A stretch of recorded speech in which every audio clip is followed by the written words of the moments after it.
Assalamualaikum warahmatullahi wabarakatuh. Kami, saya dan Nadia akan menjelaskan pengertian kelompok sosial. Manusia adalah makhluk individu yang tidak dapat melepaskan diri dari hubungan manusia lain. Akibat dari hubungan yang terjadi antara individu manusia, kemudian lahirlah kelompok-kelompok sosial, memiliki oleh kesamaan kepentingan bersama. Kelompok atau grup adalah kumpulan individu yang berinteraksi satu sama lain. Pada umumnya hanya melakukan pekerjaan untuk meningkatkan hubungan antar individu dan bisa saja untuk itu sebuah kelompok suatu waktu digerakkan secara kolektif. Kumpulan orang yang memiliki kesamaan dalam aktivitas umum namun berinteraksi kecil syarat kelompok. Interaksi anggota seharusnya berinteraksi satu sama lain, interdependen, dan terjadi pada anggota-anggota akan mempengaruhi perilaku anggota lain. Stabil hubungan yang tidak ada lamanya waktu berarti bisa seminggu, sebulan, atau tahun. Selanjutnya akan dijelaskan oleh Nadia. Assalamualaikum warahmatullahi wabarakatuh. Ciri dan syarat kelompok sosial. Berikut ini akan disebutkan beberapa ciri kelompok sosial. Yang pertama, terdapat dorongan atau motif yang sama antara individu satu dengan yang lain. Yang kedua, terdapat akibat-akibat interaksi yang berlainan terhadap individu satu dengan yang lain, berdasarkan rasa dan kecakapan yang berbeda-beda antara individu yang terlibat di dalamnya. Yang ketiga, adanya penegasan dan pembentukan struktur atau organisasi kelompok yang jelas dan terdiri dari peranan-peranan dan kedudukan masing-masing. Yang keempat, adanya peneguhan norma pedoman tingkah laku anggota kelompok yang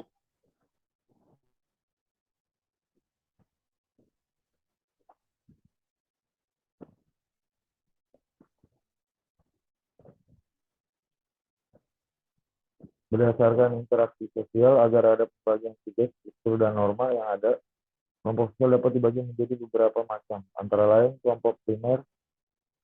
Satu, kelompok primer merupakan kelompok yang di dalamnya terjadi interaksi sosial yang anggotanya saling kenal, dekat, dan berhubungan erat dalam kehidupan. Sedangkan menurut George Horman, kelompok primer yang merupakan sejumlah orang terdiri dari beberapa orang yang acap kali berkomunikasi dengan lainnya, sehingga setiap orang mampu berkomunikasi secara langsung atau tatap muka, tanpa melalui perantara misalnya keluarga, RT, kawan, dan permainan, atau kelompok beragama, dan lain. Kelompok tunggal dikonstruksi secara tidak langsung berjauhan dan sifatnya kurang kekeluargaan, sehingga terjadi biasanya bersifat subjektif, misalnya partai politik, perhimpunan serikat kerja, dan lain-lain. Ketiga, kelompok formal. Pada kelompok ini tanda adanya aturan anggaran dasar, AD dan ART. AD adalah anggaran dasar dan ART adalah anggaran rumah tangga yang ada. Anggota yang diangkat oleh organisasi. Contoh kelompok ini adalah perkumpulan yang dimiliki oleh AD dan ART. Keempat, kelompok informal. Merupakan sesuatu yang tumbuh dari interaksi daya tarik yang kebutuhan seseorang dan keanggotaan kelompok yang tidak teratur, dan keanggotaan ditentukan oleh daya tarik bersama dari individu dan kelompok. Kelompok ini terjadi pembagian tugas yang jelas tapi bersifat informal, hanya berdasarkan keluarga dan simpati, misalnya kelompok arisan dan sebagainya. Ya, in-group dan out-group. Membedakan antara in-group dan out-group. In-group merupakan kelompok sosial yang dijadikan tempat oleh individu-individunya untuk mengidentifikasikan dirinya.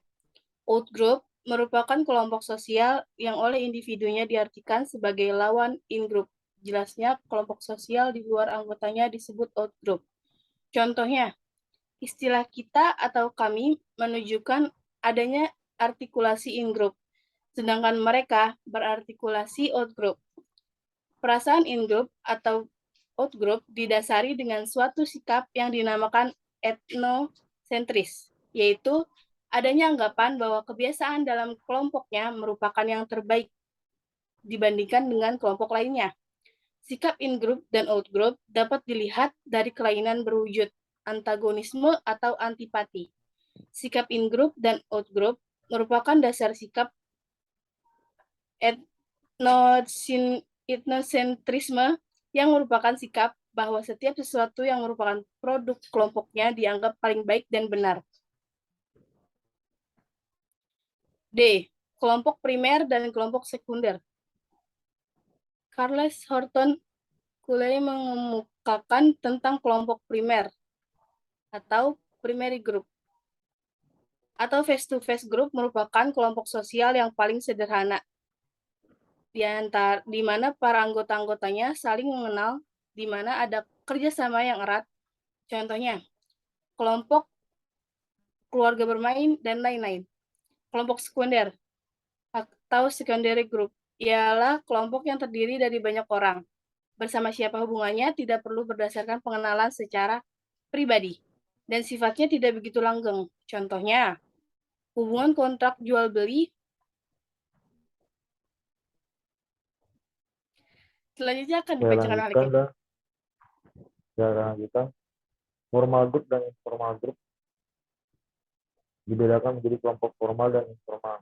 Grup ialah kelompok yang mempunyai peraturan tegas yang sengaja diciptakan oleh anggota-anggotanya untuk mengatur hubungan antara sesama.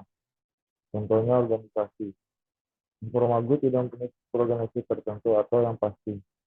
Kelompok-kelompok tersebut biasanya terbentuk karena pertemuan-pertemuan berulang kali yang menjadi dasar pertemuan, kepentingan dan pengalaman-pengalaman yang sama. Contohnya klik, membership group, reference group.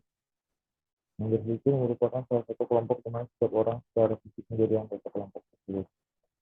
Reference group adalah kelompok-kelompok yang menjadi acuan bagi seseorang untuk membentuk pribadi dan perilaku.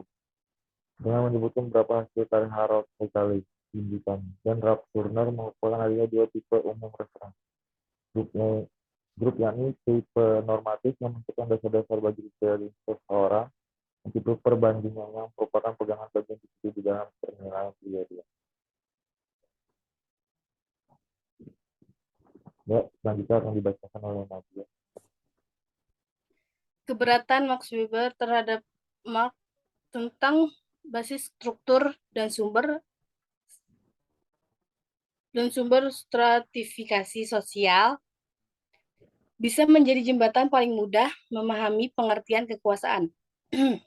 Max Weber sangat populer sebagai pemikir yang menolak beberapa tesis utama Karl Marx.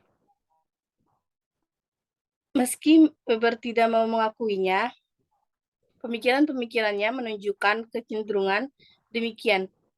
Seperti yang sudah kita singgung sebelumnya bahwa ia menolak determinasi struktural ekonomi ala Marx dalam membentuk kehidupan sosial.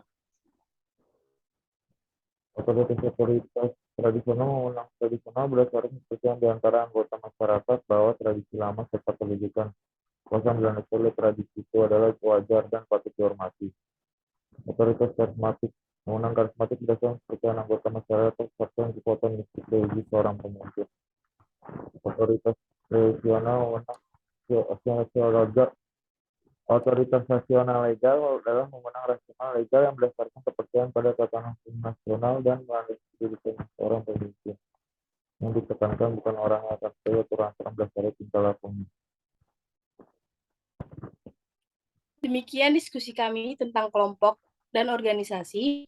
Jika ada yang kurang dan kata-kata yang tidak sopan, kami minta maaf dan terima kasih. Assalamualaikum warahmatullahi wabarakatuh.